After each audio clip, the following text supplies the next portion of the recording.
Hello everyone, my name is Brendan Snyder and thank you for joining me today. About a week ago, last Friday, I did a review of the new Who album, simply called The Who. And that's on my channel if you want to hear a full review of this album. But since that time, I was able to pick up the Target Edition, a deluxe edition that has 3 bonus tracks on it for a total of 14 tracks. And that's what we're here to talk about today, are these 3 additional bonus tracks that come on this Target Deluxe Edition. But a little bit of background on the album real quick for those of you who don't know. This is the 12th studio album by The Who, and it was released on December 6th of this year, 2019. And it's the first album of all new material in 13 years since they released this one, The Endless Wire, in 2006. But since that time, they also did a hits compilation called The Who Hits 50 for their 50th anniversary. Came out in 2014, and it had one new track on it called Be Lucky. That song is not on this album, and it's not one of the bonus tracks. That is staying specific to the hits compilation, and I do appreciate that. If they're going to release hits with compilation with one new track, let's keep it there. Pete Townshend also put out a best of called Truancy in 2015, and it had 2 new songs on it. One of those was called Guantanamo, and that song itself has been reworked into the first single called Ball and Chain, with Roger Daltrey now singing on it. And so that is interesting to hear the Who's take on that track, which was a very great track in and of itself. The art on this is done by an English artist who does pop art, much like Andy Warhol. And his name is Peter Blake. He's famous for having done the Beatles album Sgt. Pepper's. He also did the Who's album Face Dances, so you can see the similarity between this album here and the work that's done on this new Who album. And he also did the charity single by the group called Band Aid for a song called Do They Know It's Christmas. So he's been around for a while doing a lot of different album art and other things, and it's great to see him back with the Who.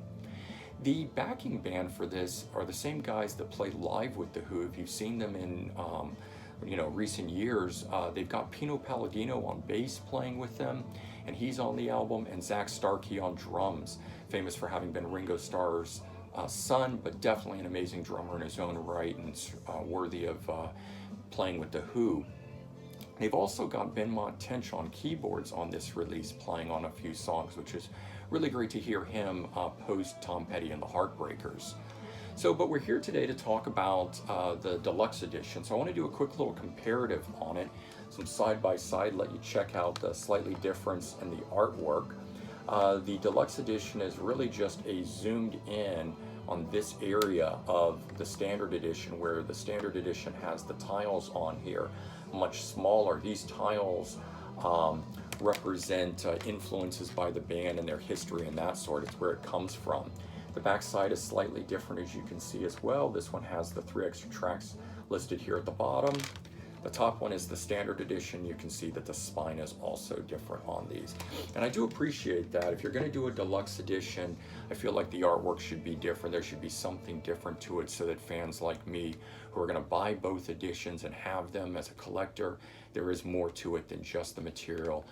Visually looking at it, there's something different as well. Now, the interior artwork on this is the same as the Standard Edition, but for those of you that haven't seen that review on my channel, I'm going to thumb through it really quickly just so that you can see it here, and then please go check out the full review that I did on my channel as well a week ago. This also has information on the 3 bonus tracks. Sometimes they don't always do that, but it's in here. Great shot of Pete Townshend and Roger Daltrey. A little bit more information on the album itself, and then their albums there, and that's the backside. As I said in my previous review, no lyrics, no history, no nothing in it, just some art there. I wish they had filled it with a little bit more, but I guess that's what the internet is for.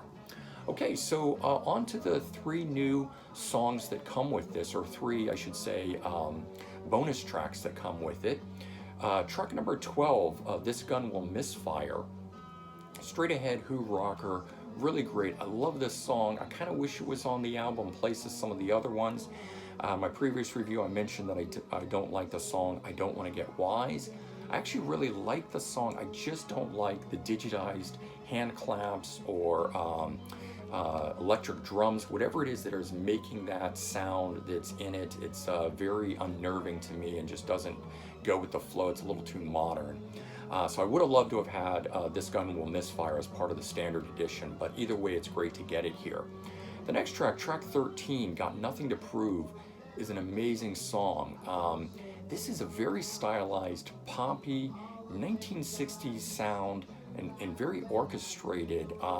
Doesn't fit at all in the tone of the album, but wow, if I could hear an entire Who album done in this old 1960s style sound, it would be amazing. And I don't know where this comes from and whether Pete Townshend's going to do any more tracks like this or not, but that song alone is worth it just for picking up this deluxe edition here, and I would highly recommend that. The final track on here, number 14, Danny and My Ponies, has a more modern feel to it, mainly because there's this auto-tuning of the voice on it, which I just don't feel fits at all, and it's definitely not something I want to hear in a Who song, but you know, here it is. It's got a minimalist, a little bit of a country flavor to it with some acoustic guitar picking and a little bit of orchestral tinges to it, but it's not one of my faves on here. That song, along with I Don't Want to Get Wise, I would have been happy if they left those off and instead put This Gun Will Misfire and Got Nothing to Prove as the standard edition.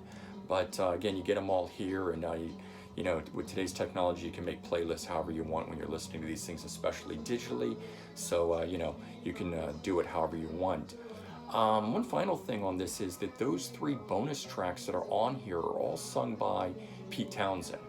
They're not sung by Roger Daltrey. So along with the song I'll Be Back, which is also sung by Pete Townshend, that's track number 8 on the standard edition, and these 3 bonus tracks, there's 4 songs sung by Pete Townshend on here. And my guess is that these 3 bonus tracks were probably demos or songs that Pete Townshend had fleshed out that would eventually get reworked with Roger Daltrey, but maybe didn't make the cut, so they stayed with Pete Townshend as lead vocals. That, or maybe they were always intended to be Pete Townshend lead vocal tracks, and just the song I'll Be Back was the one that was selected for the album instead of these 3. But either way, we're getting them here. They're really well done. I like them as bonus tracks at least. Certainly I always welcome extra Who material whenever I can get it. Since 13 years between releases, I'll take it in whichever way that I can get it.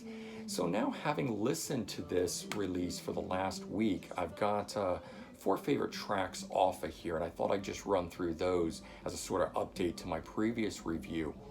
The first song on here I really like, All This Music Must Fade. A great straight ahead Who rocker. It's got some rage in it, you know, still a little bit of a punk in your face sort of thing, and great to hear that you know, after all these years, 50 plus years, that the Who still can you know, give a middle finger, if you will, to the public and have something to say.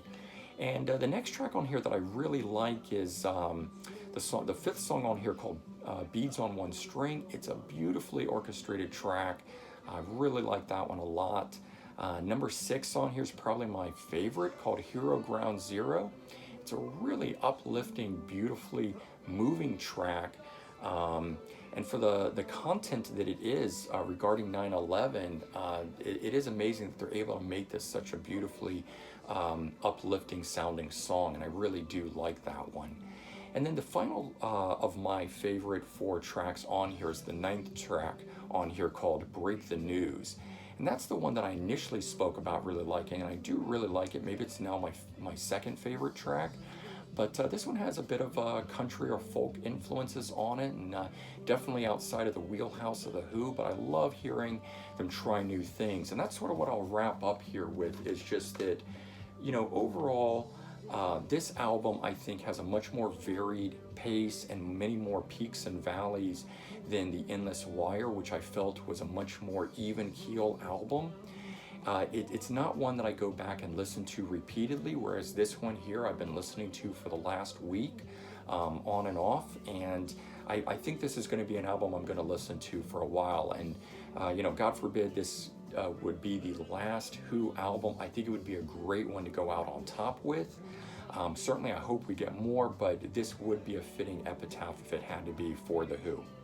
All right, I hope everyone enjoyed this, and I hope you learned something, picked up something new on this. Again, I highly recommend it. It's only $1 or $2 more at Target. You can order it online, then the standard edition, which I got off of Amazon for about 11 bucks. I think the Target edition was 12, maybe 13 bucks.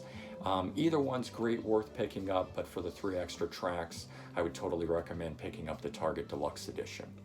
All right, again, hope everyone enjoyed this. If you did, please like, comment, and subscribe, and I'll be talking to you all real soon. Take care.